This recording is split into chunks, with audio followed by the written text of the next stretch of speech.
Muy bien, habíamos estado viendo, la última vez vimos cómo utilizar el component mount y el estado de un componente para hacer request y poder mostrarlos en nuestros componentes. Esta vez vamos a ver cómo se utilizan React hooks y qué mejor manera de verlo con las diferencias entre el basado en clases y el funcional. Los React hooks, en realidad, en pocas palabras, es como darle superpoderes a los componentes funcionales.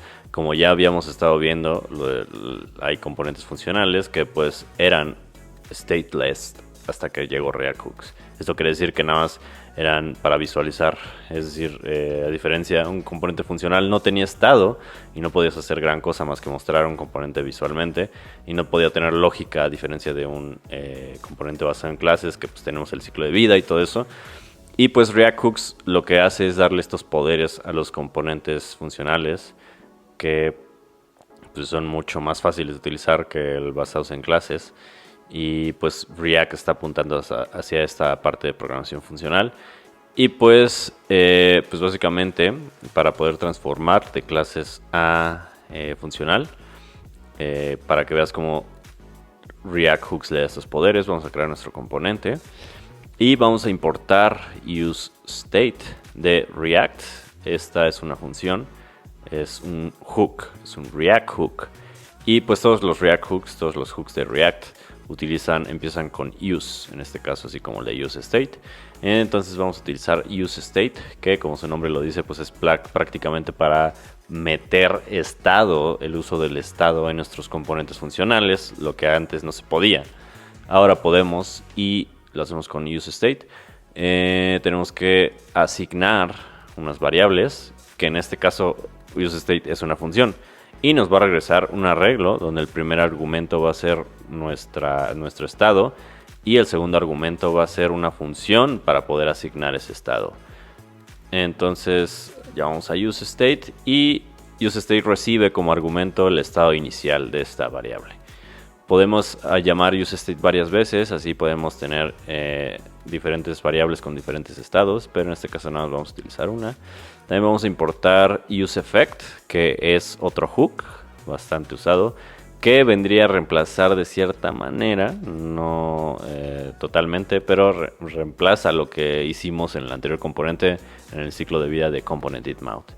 Y pues useEffect prácticamente lo que hace es, como su nombre le dice, tiene cierto efecto en el componente de una manera síncrona, por así decirlo. Pero en este caso, pues useEffect, piensa useEffect como la parte donde se hacen efectos, se hacen side effects, que se le dicen, basados en ya el componente rendereado. Es decir, sí viene prácticamente a reemplazar componentItMount, pero en este caso pues lo vamos a utilizar para poder hacer nuestro request aquí dentro del callback, dentro de useEffect.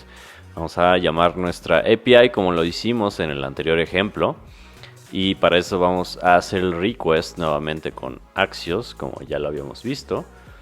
Y pues llamamos a Axios get nuestro endpoint, hacemos la promesa, y esto ahora, después de obtener el resultado, vamos a utilizar la función que nos había regresado anteriormente useState, este React hook, y pues podemos utilizar este segundo argumento, esta función que nos regresó, para poder setear, poder modificar ese state. Y como lo hacemos de esta manera, y ahora podemos ver cómo funciona. Aquí cometí un pequeño error. Es una asignación, no es una flecha ni nada. Es una asignación normal y pues ahora ya tenemos nuestro JSON. Es totalmente igual. Ahora solamente tenemos que aplicar lo mismo que hicimos anteriormente. Lo visual se queda igual, entonces quedaría de la siguiente manera, ya con el map. Y así es como se hace. Hicimos exactamente lo mismo, pero ahora con componentes funcionales y React hooks. Y así es como se ve la diferencia. Como ves, es exactamente lo mismo, pero utilizando la nueva manera de hacer React con componentes funcionales y React hooks.